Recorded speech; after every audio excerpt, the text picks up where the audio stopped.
Independente de como tenha sido o final de Shingeki no Kyojin, ele é uma das minhas séries favoritas e sempre vai estar ali entre os meus top 10. Tudo que já aconteceu nessa história é uma coisa inacreditável e como o Isayama conseguiu trabalhar todos os plot twists, cada quebra de expectativa e cada personagem querido que morria. Neste vídeo eu vou explicar o final de Attack on Titan.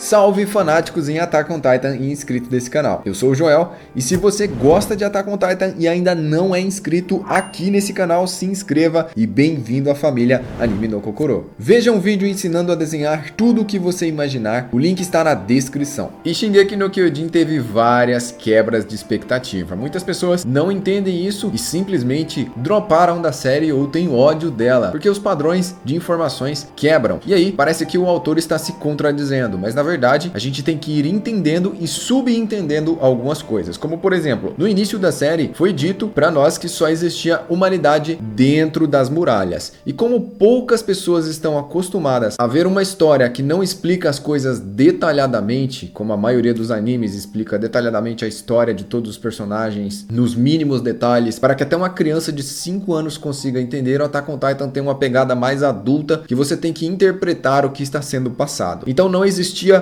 humanidade somente dentro das muralhas, mas nós não tivemos um diálogo dizendo, não existe humanidade só dentro das muralhas, existe humanidade fora das muralhas e apesar de ter sido dito que só tinha dentro das muralhas, tem também fora das muralhas. Alguns animes, algumas histórias deixam isso bem detalhado para que todas as faixas etárias consigam entender tudo sobre a história. Mas no caso de Shingeki no Kyojin, ele tem uma imersão diferente. O que significa isso? Você fica imergido dentro da história como se você fosse uma das pessoas lá de dentro da muralha e você não tem acesso a nenhuma informação. Entre os episódios passam alguns segredos que vão sendo descobertos pela humanidade, que são dicas para nós que estamos assistindo. E essas notas esclarecem alguns pequenos detalhes da história. À medida que nós vamos assistindo, nós vamos acompanhando o pessoal de dentro das muralhas descobrindo as coisas acontecendo lentamente, junto com eles. E não é explicado de uma forma como se nós realmente estivéssemos assistindo. Ele é explicado de uma forma como se nós realmente vivêssemos naquele mundo. E para mim isso é inovador e é fantástico. Eu gosto muito da imersão que o Isayama criou desenvolvendo a história de Shingeki no Kyojin. Uma das primeiras quebras de expectativa é exatamente essa, quando a gente começa a desconfiar que não existe humanidade somente dentro das muralhas, mas existe humanidade fora das muralhas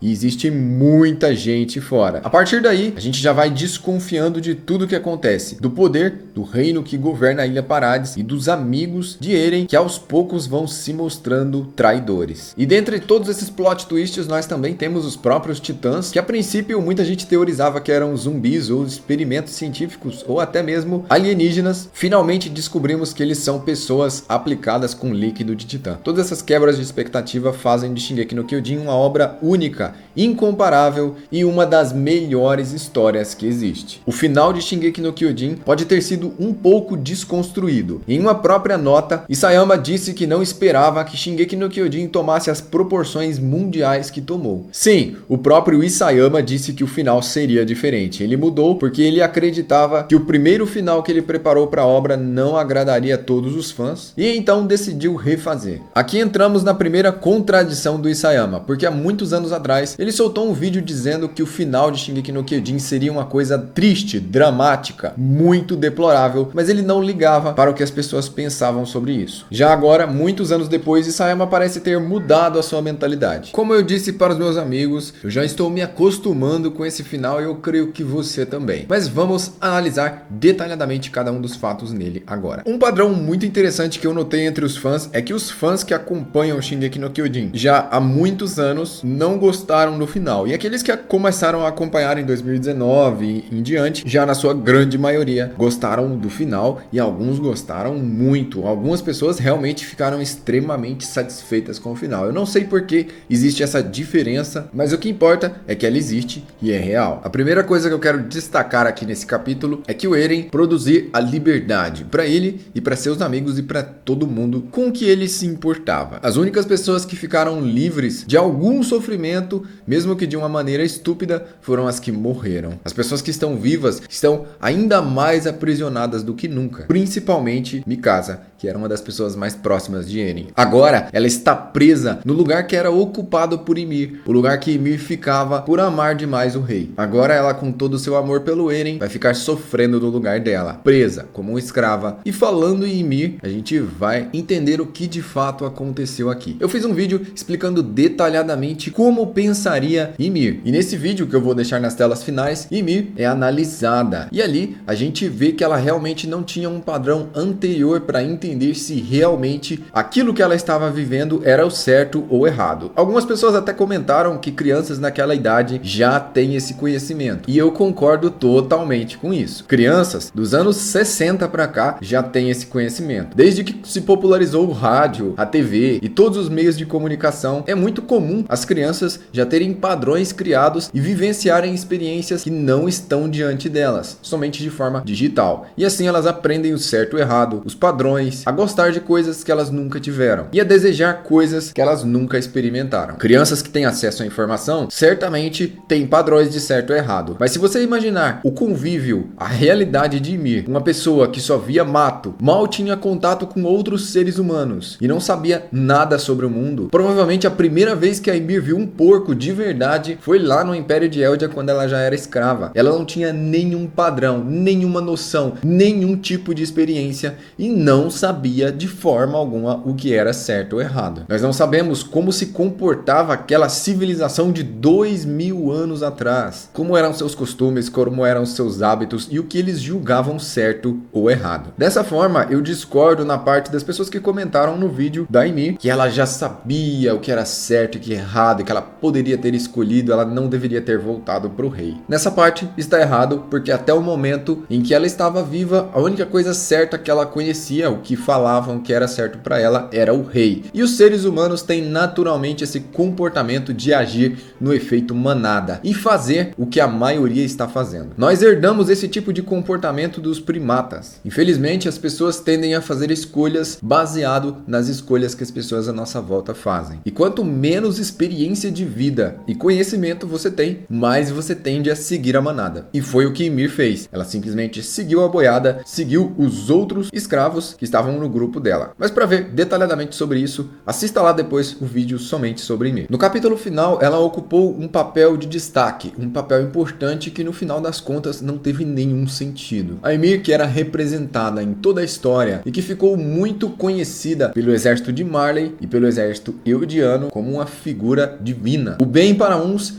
e o mal para outros. Ymir era a expressão máxima de poder e ao mesmo tempo a expressão máxima de falta de liberdade. Uma escrava que serviu por 2000 anos a fio, por escolha própria. E apesar de ser a mais poderosa de todas, ela também era ao mesmo tempo a mais fraca, porque os seus sentimentos a atrapalhavam. E a sua imagem, em forma humana, apareceu na sua forma criança, lá no topo do titã esquelético do Eren, e ficou observando a batalha dos titãs contra a aliança. Ela também apareceu dentro da boca do titã colossal de ataque do Eren, enquanto Mikasa cortava sua cabeça. E Ymir, que era a própria expressão do poder de titã, também deixou de existir quando os poderes de titã desapareceram completamente da face da terra. Assim, quando Ymir e todo o poder de titã foi apagado, ela encontrou a sua liberdade. E por falar em liberdade, temos o pássaro que virou meme internacional. Não há nenhum lugar no mundo que se fale do final de Attack on Titan e não tenha um meme do pássaro. O pássaro Eren, o Eren pombo, o Eren gaivota. Na verdade, existe uma ave que se chama Jäger, é o nome da raça desse pássaro. E por mais que os memes sejam excelentes, não, o Eren não reencarnou em formato de pássaro. O pássaro foi colocado como uma simbologia de liberdade. Desde o início, em todas as cenas do anime e do mangá, nós temos esse pássaro estampando os momentos mais importantes da obra. Se você perdeu algum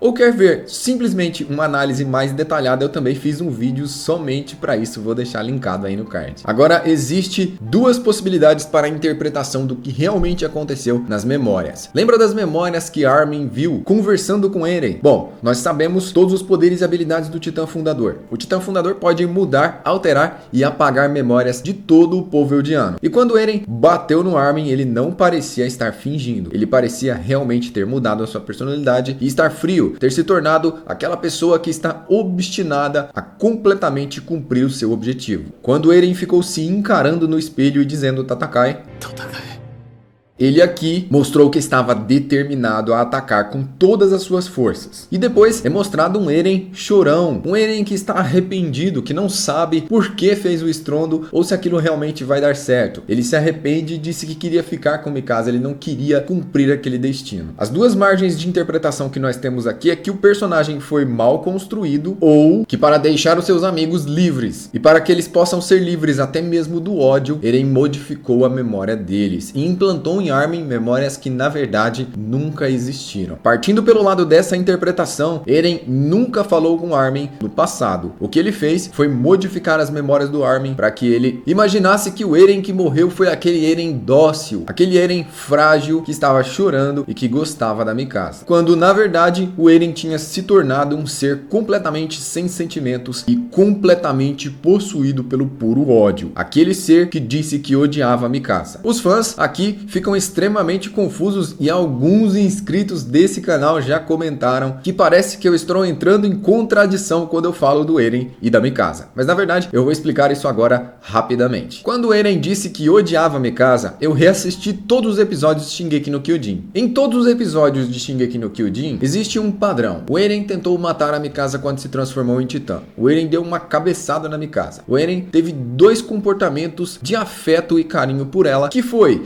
enrolar o cachecol na sua cabeça e dizer que sempre iria protegê-la. Claro que se você olhar essas informações com os fatos de quem quer shippar os dois, com certeza você vai ver muito mais coisa do que realmente existe. Agora, se você olhar com um olhar inteligente, analisando realmente todos os fatos, para nós aqui no ocidente do mundo, parece que o Eren realmente não gostava dela. Mas nós temos que levar em conta que os japoneses não são tão parecidos quanto nós para demonstrar sentimentos. Alguns deles realmente não demonstram muitos sentimentos uns pelos outros. Eles são um pouco mais frios que nós, mas eu creio que não tão quanto o Eren. O Eren sempre foi muito frio com a Mikasa. Então nós temos essa grande possibilidade aqui que na verdade não é que o Eren gostava da Mikasa, amava ela e estava chorando no final. A grande verdade é que ele realmente se deu como sacrifício para os seus amigos se tornarem heróis e ainda deu esse consolo de alterar as memórias do Armin para que eles pensassem que ele realmente gostaria de estar junto com ela. Lembrando que isso é uma possibilidade e é possível interpretar as coisas em Attack on Titan. As coisas não ficam exatamente muito claras e você precisa entender algumas coisas que estão nas entrelinhas. Caso contrário, por que razão o Eren iria insultar a Mikasa, dizer que sempre a odiou e ter batido no Armin? A explicação mais plausível que eu já encontrei é que ele queria protegê-los, mas Mikasa, com seu instinto Ackerman, jamais iria contra Eren. Se o plano dele fosse destruir o mundo, ela iria com ele. Ela jamais iria dar as costas para o Eren. E como vocês podem ver, quando o Armin descobriu que o estrondo era para salvar a vida deles, ele ficou feliz e agradeceu Eren. Espera, então por que o Armin precisava apanhar? Se o Eren iria fazer o estrondo e o Armin queria pará-lo, por que ao saber do detalhe que o estrondo era para salvar a vida dele e da Mikasa e de seus amigos, o Armin aceitou o estrondo? Ele disse, Eren, então é por isso que você está fazendo tudo isso, é por nós. Então vamos inteligentemente estudar esses fatos. Existia a opção do Eren ter contado para o Armin e para Mikasa antes que tudo que estava sendo feito era feito para eles. O Armin teria a mesma reação de agradecer e eles não iriam impedir o estrondo. Só que se eles não impedissem o estrondo, eles não parariam o Eren e não seriam dados como heróis. Então, de fato, existe a possibilidade de no último segundo de vida o Eren ter modificado a memória de todos eles, incluindo a do Armin. E o maior indício de todos que isso pode ter acontecido são as memórias da Pieck. A Pieck, que estava completamente determinada em matar o Eren, disse que seria muito bom se reencontrar com ele. E ao ler esse quadrinho, eu tive o grande gatilho para essa segunda interpretação. E aí nós temos mais uma evidência, que é o mundo paralelo de Mikasa. O poder do Titã Fundador é uma coisa tão assustadoramente grande que ele pode influenciar até mesmo os Ackermans, que são descendentes de pessoas que receberam o líquido de Titã. Ali naquele mundo paralelo, Mikasa vê Eren e ela completamente felizes, vivendo uma vida tranquila e pacata, porém com o desespero de saber que Marley vai atacar e que eles não fizeram nada para mudar isso. Isso aqui não significa que o Eren realmente queria estar com ela e viver junto com ela e serem um casal feliz, mas sim que Eren mostrou exatamente a realidade que Mikasa queria ver. Eren aqui está provendo os sonhos das pessoas como uma entidade, como um deus. Eren abriu mão dos seus desejos, de tudo que ele quer, de tudo que ele sonha e de tudo que ele não quer. Ele apenas está concedendo o melhor cenário possível, baseado nas suas próprias possibilidades, para que as pessoas encontrem o caminho que elas acham mais certo, fazendo com que o Armin encontrasse uma versão do Eren muito parecida com o próprio Armin, e fazendo com que a Mikasa encontrasse um Eren com a personalidade da Mikasa, uma personalidade que obedeceria até o fim. E sabe-se lá o que mais o Eren colocou na cabeça de todos os outros guerreiros. Mas na realidade, o que ele construiu foi um mundo sem o poder dos titãs e com uma redução global massiva. Por que podemos ter essa interpretação? Porque o Eren tinha muitos poderes, muitas habilidades, e dentre todas elas, não usar nenhuma seria um grande desperdício. O Titã Fundador sozinho tem habilidades praticamente inacreditáveis com poder ilimitado. E diante a um plano tão complexo quanto o plano do Eren, a utilização do poder do Titã Fundador com certeza seria necessária. Então, seguindo por essa lógica de interpretação, o Eren nunca deixou de ser quem era, nem seu personagem foi desconstruído. O que aconteceu foi que ele mostrou a versão que as pessoas queriam ver dele. Ele mostrou para elas tudo o que elas queriam do fundo do coração, promovendo assim para elas o Eren que elas desejavam encontrar. E o Eren conseguiu cumprir exatamente o seu plano à risca, sem falhar em nenhuma parte. Essa é a minha interpretação do capítulo 139. Espero que você tenha gostado e deixe aí nos comentários. Vamos debater sobre as suas próprias interpretações desse mangá. Lembre-se, Shingeki no Kyojin não é uma obra literal ou fácil de entender. Ela precisa ser interpretada principalmente nas suas simbologias. E para falarmos cada vez mais de Attack on Titan, se inscreva nesse canal. Eu sou o Joel,